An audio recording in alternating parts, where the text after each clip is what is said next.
Speeches, campaign trucks, and photographs. This might look like campaigning during normal times, but they aren't. Because this is an election during the coronavirus pandemic. Candidates try to give speeches from trucks that are socially distant from voters. Handshakes are replaced with glove fist pumps and thumbs ups. Staffers wear face masks that match their party's colors. In late February, South Korea was one of the worst virus-hit countries. But 2 months later, it moved ahead with the national election. Meanwhile, the pandemic has pushed dozens of countries to postpone their elections, including some U.S. primaries. I'm speaking to you from my home. And forced candidates to cancel rallies and go online. Outside Korea, elections are either being suspended or being conducted in a very restrictive manner. But here in Korea, there's a dose of normalcy, but with a few adjustments. So here's how I voted in a nationwide election amid the pandemic. Please make your way to platform 4. Voting in person now has a lot more steps. First, a temperature check. Then a pump of hand sanitizer. Before the plastic gloves come on. There are a lot of candidates running. And at early voting stations, when it comes to ID checks, fingerprint scanners have been replaced with a stylus and a tablet. I'm wearing a mask because everyone else is wearing it. Other precautions that officials here are taking include social distancing. Voters are being asked to stand 1 meter apart. And the government even set up early voting stations at treatment facilities for COVID-19 patients. South Korea was able to go ahead with its election in part because the country has been taking a different approach to containing the virus compared to most Western countries. The government is using an ambitious strategy of stringent testing, contact tracing, and isolation, which earned praise from the WHO. South Korea initially emerged as the second worst hit nation after China, but after 2 months, it has successfully flattened the curve. The country is also not under any sort of strict nationwide lockdown because most people here have been complying with social distancing guidelines. Masks were also common before the pandemic hit. All this has helped keep campaigning close and personal, with some minor adjustments. Gloves, face masks, and microphone slipcovers are essential for every campaign team.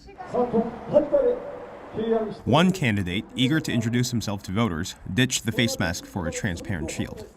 If I take a mask, my voters cannot notice who are you. As the fear of coronavirus gradually subsides with fewer new infections, Koreans have become more relaxed about safety precautions. On the campaign trail, people slipped down their face masks for cheek-to-cheek selfies.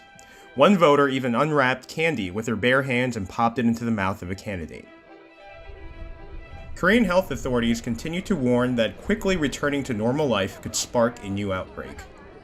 But if this vote runs without causing a subsequent spike in infections, it may provide a roadmap for other countries with elections during this unprecedented year of the pandemic.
Welcome back. And as countries around the world struggle to control the spread of this coronavirus, researchers are rushing to develop a successful vaccine, as we've been discussing. But as much of our country remains under these stay-at-home orders, other countries have managed to control the virus enough to start to reemerge. One thing they all seem to have in common is extensive testing. Our chief foreign correspondent, Richard Engel, has that story. Scientists have warned time and time again that this coronavirus hollowing out world capitals can't be defeated without a vaccine. But several nations have proven it can be tamed. Germany is already opening again, but it only came after months of countermeasures. Germany, with a large population, a quarter of the U.S., found a three-part formula to choke off the virus. And it's not very complicated. Honesty, testing, and isolating the sick. While President Trump downplayed the virus as just a nasty cold in the early weeks. It's a little like the regular flu that we have flu shots for. Chancellor Angela Merkel took the exact opposite approach, leveling with Germans in March that 70% of them could become infected. Germany began testing extensively. By now, it's tested twice as many people per capita as the United States. And that wasn't rocket science either. The tests aren't complicated to make, and they've been available internationally for a while. In early March, I visited a lab in Germany. A company called QIAGEN was making testing machines. This will tell you if they have the coronavirus, if they don't have the coronavirus, and what they probably do have, what they really have. And it will tell you that in just 1 hour. There were hundreds of these testing machines already in the United States at the time.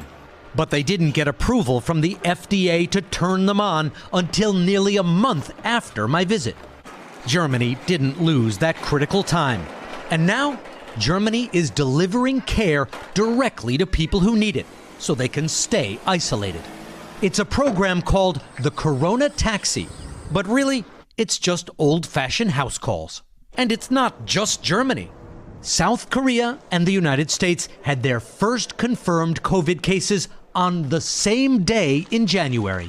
Yet by March 8th, South Korea had done 700 times more tests per capita than the United States, which only recently caught up.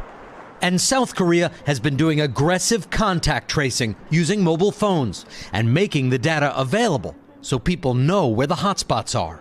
Right now, across the street, there would be a store that the patient had visited on April 4th. The United States these days reports tens of thousands of new virus cases a day. South Korea today reported 8. Dr. Erwin Redliner is the director of Columbia University's Center of Disaster Preparedness and an NBC analyst. When you look at how the United States has rallied in times of national crisis, during World War II, when all the factories were converted into making war machines, what happened this time? We seem to have been unable to rise to this challenge on a government level. Yeah, well, without being too political about this, what happened was Donald Trump. We had a president come into office that made a habit of misrepresenting facts in reality. So what the public got and what governors and mayors got was a very disorganized series of untruths, misstatements, and so on that created a tremendous amount of confusion. There isn't a secret plan for taming COVID-19. It's obvious. Be honest, test, isolate the sick and vulnerable, and do it without vacillating or theater. Some countries have done it. The U.S. has not.